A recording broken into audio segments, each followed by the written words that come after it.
कांग्रेस का बंदा आया है भाषण सुनने के लिए, तो अपने आकाओं से जाकर बोलो कल तुम्हारे पप्पा आने वाले। कल असद अवैसी साहब आने वाले। कल इंशाअल्लाह असद भाई का पहला जलसा किराड़पुरे में होगा। आप सभी से गुजारिश है कि आप लोग उस जलसे में शरीक हो।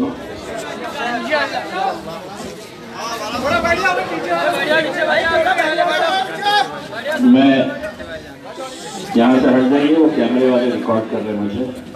मैं क्या बोलने वाला हूँ, मैं बहुत बोलने वाला हूँ। कल जरूर आना, असद भाई भी आ रहे। मैं आप लोगों को सिर्फ ये इंतजार करने के लिए आया हूँ कि 23 तारीख के दिन औरंगाबाद एक बार फिर से एक ऐतिहासिक काम करने जा रहा है। 23 तारीख के दिन इंशाअल्लाह हमें पूरा यकीन है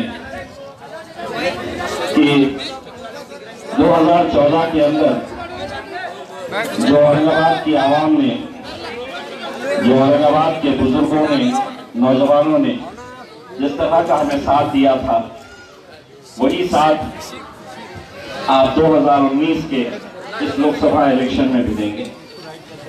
हमें पूरा यकीन इस बात से भी हो रहा है कि पिछले 15-20 दिनों से जिस तरह से हम अलग अलग गांव, कस्बों, खेड़ों के अंदर जा रहे हैं, छोटी छोटी बस्तियों के अंदर जा रहे हैं। सबसे पहले तो मैं ये आपको बताता चलूं कि ये इलेक्शन हम सिर्फ अगर ये कह रहे हैं, जो लोग आपको आकर बता रहे हैं कि मुसलमानों के इतने परसेंटेज होते हैं, दलित इतने हैं, मराठा इतने हैं, ब्राह्मण इतने हैं, आती क्या, तो मैं उनको ये कहना चाहता हूँ ये इलेक्शन ऐसा है कि जितनी ताकत के साथ हमारा मुसलमान भाई हमारे साथ खड़ा है, मैं तो कहूँगा उससे कुछ ज्यादा हमारा दलित भाई भी, हमारा बहुजन समाज के लोग भी हमारे साथ पूरी ताकत के साथ खड़े हुए। ये लोग मुबारकबाद के हकदार हैं कि जब वंचित बहुजन आघाड़ी बनी थी, बाबा साहब अम्बेडकर जी और असद अवैसी साहब जब दोनों एक साथ मिलकर आए थे, तो उसी वक्त से ये लोगों ने जिस तरह का काम किया है भारिफ वाले को, ये वंचित बहुजन आघाड़ी के जितने भी पदाधिकारी हैं, छोटे छोटे गांव के अंदर, छोटे छोटे कस्बों के अंदर ये लोग पहुंचे हैं। वरना हमने तो 28 दिन पहले ही ये फैसला लिया था कि हम इलेक्शन लड़ेंगे। तो बहुत सारे सवाल थे कि क्या ये मुमकिन होगा कि 1900 बूथ तक हम पहुंच पाएंगे। बहुत सारे सवाल थे कि इतने सारे गांव हैं, खेड़े हैं, कस्बे हैं, हम वहां तक पहुंच पाएंगे क्या।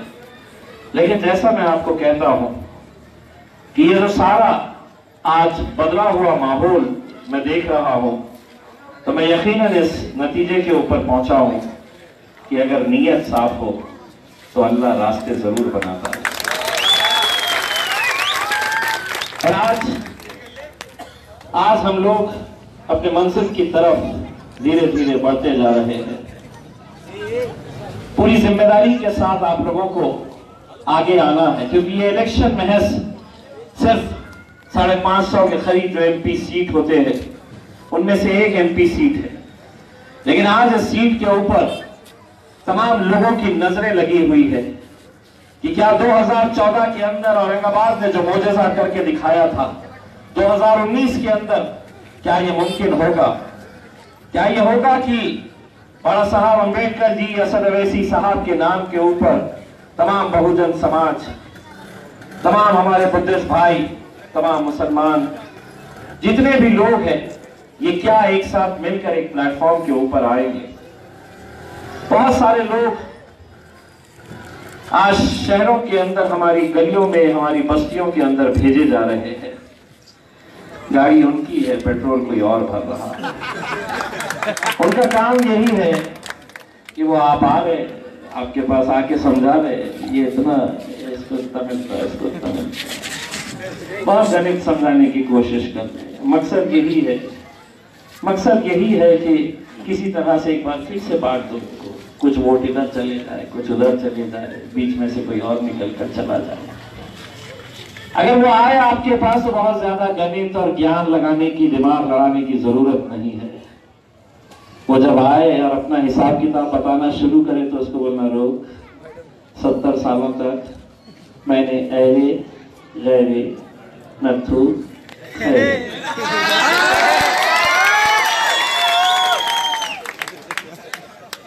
मैंने 70 सालों तक, थोड़ा सा बोल सकते, मैंने 70 सालों तक ऐरे गैरे नथु खैरे को वोट दिया। अब अगर बहुत ज्यादा ज्ञान देने की कोशिश करा तो उसको कहना कि अब की बार मेरा भाई इम्तियाज जलील खड़ा है, मैं उसको बस ये जज्बात लेकर आगे चाहिए, इंशाल्लाह जीत आपकी होगी। मैं पैठन गेट के नौजवानों से यह अपील करना चाहूंगा, पटाखे मार्केट से खत्म हो जाएंगे, जल्दी खरीद के रखिए। मैं तमाम नौजवानों से यह अपील करना चाहूंगा, भारीप के हमारे नेताओं से भी ये कहना चाहूंगा, नीला और हरा रंग जितना खरीद सकते हैं खरीद लीजिएगा। 23 मई को इंशाल्लाह औरंगाबाद की सड़कों के ऊपर ये यकीन है हमारा। हम कोशिश करने के लिए निकले थे, हमने कहा कि क्यों ना हम कोशिश करें, क्या महज औरंगाबाद के 10-20 लोग जिनका काम ही यही है कि इलेक्शन के वक्त इस कौम का धंधा करो, ये वो लोग हैं जो 2014 के अंदर मुझे बुलाते थे और कहते थे कि इम्तियाज भाई पूरी मेहनत भी कर लो, दिन और रात लगा लो, पूरी कोशिश कर लो, असद अवैसी साहब को बुला लो, डोर टू डोर कैंपेन करो, उसके बावजूद भी 8-10 हजार से ज्यादा वोट आपको मिलेंगे नहीं। क्यों कोशिश कर रहे, इतनी अच्छी पत्रकारिता कर रहे थे, कहां इस झंझट के अंदर। मैं लोगों से ये कहता था और आज एक बार फिर से कह रहा हूं कि हमारा काम सिर्फ कोशिश करना है, जीत और हार का जो भी फैसला है हम अपने रब पर छोड़ेंगे। लेकिन अगर तुम ये कहेंगे कि नहीं हमने कोशिश ही नहीं करना, तो बताओ ये मुमकिन था क्या कि 27 सालों तक इस शहर में औरंगाबाद मध्य में कौन जीत कर आता? तो शिवसेना जीत कर आती यहां पे। हमने कोशिश किए तो हम जीते। 2019 के अंदर हम कोशिश करेंगे, इंशाल्लाह जीतेंगे। बहुत लोगों को तकलीफ हो रही है। बड़े एक नेताजी आए, किसी के घर के ऊपर बैठे, मीटिंग लिए, अरे नहीं मुसलमानों को आओ वापिस, कहां से लेकर आए? अगर इंसाफ करते इस कौम के साथ तो ये तुमसे कभी दूर नहीं जाती थी। अगर उनका हक उन्हें देते, क्या हम लोग सिर्फ एक मशीन है, क्या हम लोग सिर्फ एक रबर स्टैंप है, या हर 5 साल के बाद इलेक्शन आएंगे तो ये नेताजी आएंगे यहां पर और कहेंगे कि हमको वोट दो, हमको वोट दो। देते हम। अगर एक भी 48 सीटों में से कोई एक मुसलमान को चुनकर लेकर आते तुम, तो हम खड़े रहते तुम्हारे साथ आज। लेकिन 48 सीटों में से पूरे महाराष्ट्र के अंदर, जितेंद्र भाई, ये हमारे लिए शर्म की बात है, इस पूरी कौम के लिए शर्म की बात है कि 48 सीटों में से एक भी मुस्लिम एमपी चुनकर नहीं आया। टिकट ही नहीं देते हैं तो आने का सवाल कैसा? और आप लोगों को यह बात गौर करना चाहिए, मैं सिर्फ महाराष्ट्र के बारे में नहीं बोल रहा हूं, महाराष्ट्र में तो है ही नहीं आपकी आवाज लोकसभा के अंदर, पूरे कर्नाटक से एक भी नहीं, पूरे राजस्थान से एक भी मुस्लिम एमपी नहीं, पूरे मध्य प्रदेश से एक भी नहीं, पूरे गुजरात से एक भी नहीं, पूरे गोवा से एक भी नहीं, पूरे उत्तर प्रदेश से एक भी नहीं। और फिर आप कहते हैं कि नहीं सेक्युलर पार्टी, सेक्युलर, हमको वोट दो, इनको दिए एमआईएम को दिए तो सेना जीत जाती। आपको भी बोले होंगे आज दल्लों ने, बोले होंगे, आपको समझाने की कोशिश करे होंगे, दल्ले मार्केट में छोड़े जाते हैं ऐसे। आपको ज्ञान बांट रहे होंगे, बिरयानी बन रही है भाई, बिरयानी की दावत हुई है कल इंटीरियर लॉन्च में, दिखाएंगे। तो ये आएंगे आपको और ये कहेंगे कि देखो कि अगर आपने अपना वोट इम्तियाज जलील को दिया तो सेना जीत जाती है, ये ऐसा ज्ञान समझाने की कोशिश करेंगे। उनको हम ये सवाल पूछना चाहते हैं कि क्या वजह है कि पिछले 20 सालों में एक बार भी मजलिस इत्तेहादुल मुस्लिमीन ने लोकसभा का इलेक्शन नहीं लड़ी। पिछले 20 सालों में एक बार भी हमने लोकसभा का इलेक्शन नहीं जीता लड़ा। पिछले 20 सालों में वंचित बहुजन आघाड़ी ने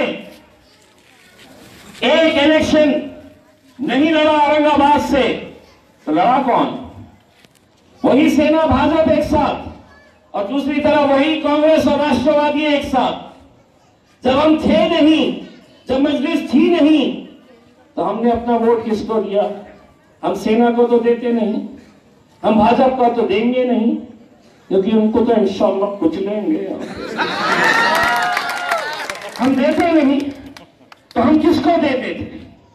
हम कांग्रेस को ही देते थे। मैंने खुद ने दिया है, मेरे घर वालों ने दिया है, आपने दिया है, आपके घर वालों ने दिया है, और आपकी भी यही ख्वाहिश थी कि हम सेना को यहां से खत्म करें। हमने 20 साल का वक्त दिया उन्हें, लड़ो, हराओ उन्हें, लगाओ पूरी ताकत, हराओ सेना को। 20 साल का वक्त दे दिए।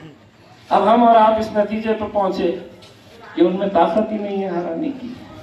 अब हम उनको ये कह रहे हैं कि हमने तुमको 20 साल दिए, तुम हमको एक मौका दो, हम दिखाएंगे कि सेना को औरंगाबाद की जमीन पे कैसा पछाड़ा जाता है। हम दिखाएंगे, क्योंकि हमने दिखाया है, हमने साबित करके दिखाया है कि जब लोग ये कहते थे नाउम्मीदी कुफ्र है, हमने पूरी ताकत के साथ लगे जुटे। हमारे बुजुर्गों ने हमारे लिए दुआएं की, रोजे रखे। आज 2019 का मंजर कुछ ऐसा है कि हमारे पूरे अलग अलग जितने भी वंचित समाज है आज पूरी ताकत के साथ हमारे साथ खड़े हैं। मैं कुछ दिन पहले वैजापुर के एक छोटे से गांव में गया। सुबह सुबह 8 बजे का वक्त था। एक महिला सामने से आ रही थी। मुझे बताया गया कि एक दलित बस्ती है, 25-30 घरों का एक कस्बा था, छोटा सा गांव था। वो महिला जैसी करीब में आई तो मैंने उनसे पूछा कि ताई या मेरी मत कुनाला देना। तो उसने मुझे जवाब दिया कि वंचित बहुजन आघाड़ी से जल्दी भाई आए ना क्या न देना। तो जिस महिला को मेरा चेहरा नहीं पता, जो मेरा नाम नहीं जानती, लेकिन क्यों उसने ये फैसला किया है? इसलिए फैसला किया है कि उनके पार्टी के प्रमुख बाबा साहब अंबेडकर जी ने उन्हें आदेश दिया कि मेरा आदेश है कि तुम्हारा मत इम्तियाज जलील को जाना चाहिए, और ये पूरी कौम खड़ी हो गई कि हम हमारा मत देंगे। और हमारे पास दिव्या नहीं, कुछ नहीं होने वाला है। मैं आपको यकीन देता हूं कि 23 मई के दिन रमजान रहेंगे, जब नतीजे निकल कर आएंगे, हम इंशाअल्लाह उस रमजान की हालत में शुक्र अदा करेंगे अल्लाह का, इफ्तार साथ में करेंगे, और उसके बाद जश्न ऐसा होगा कि इंशाअल्लाह पूरा मुल्क देखेगा कि जब ये कौमें एक साथ मिलकर आती है तो कैसे मौजूद होते हैं। बस आप लोगों से यही इल्तिजा करने के लिए आया हूं कि वक्त बहुत कम है, बहुत कुछ पाना है। मोदी साहब ने एक नारा दिया था, अच्छे दिन आने वाले हैं। मैं इंतजार में रह गया 5 साल से, कब आने वाले हैं? आए ही नहीं। लेकिन अगर 8 दिन आने वाले, अगर आप लोग मेहनत कर ले, मेरे साथ कंधे से कंधा लगाकर खड़े रहे, जो मेहनत आप 8 दिन के लिए करेंगे, अगर वो मेहनत आप लोग कर पाते हैं, तो मैं यकीन के साथ कहता हूं कि औरंगाबाद तेरे अच्छे दिन तो जरूर आने वाले हैं। बस यही इल्तिजा करने के लिए आया है। मैं यहाँ के बुजुर्गों से ये अपील करना चाहूंगा कि नौजवानों का जोश, ये मजलिस दीवानों की जमात है, जुनूनियों की जमात है। आपका होश, आपकी दुआएं अगर इंशाअल्लाह हमारे साथ में रही, 23 तारीख के दिन पतंग के ऊपर आपको मोहर लगाना है। आप लोगों को दलित बस्तियों के अंदर जाना है, अपने अपने नाम के ऊपर पैम्पलेट्स बनाइए, पतंग बनाकर ले जाइए। लोगों के अंदर खास तौर से हमारे जो वंचित बहुजन समाज के, भारत के जो छोटी छोटी बस्तियां हैं, वहां पर लोगों को वोट तो हमें देना है, लेकिन उन्हें ये नहीं पता है कि हमारी निशानी क्या है, क्योंकि बाबा साहब अम्बेडकर जी की निशानी कप शासन है। तो वो लोग इस बात के अंदर कंफ्यूज है कि यहाँ पर भी वही कप शासन। अब उनके जहनों के अंदर आपको ये बात बतानी है कि औरंगाबाद में पतंग है, वहां पर कप शासन है, और इंशाल्लाह हमें पूरा यकीन है कि 23 तारीख के दिन औरंगाबाद में खूब पतंग चलेगी इंशाल्लाह। बहुत बहुत शुक्रिया।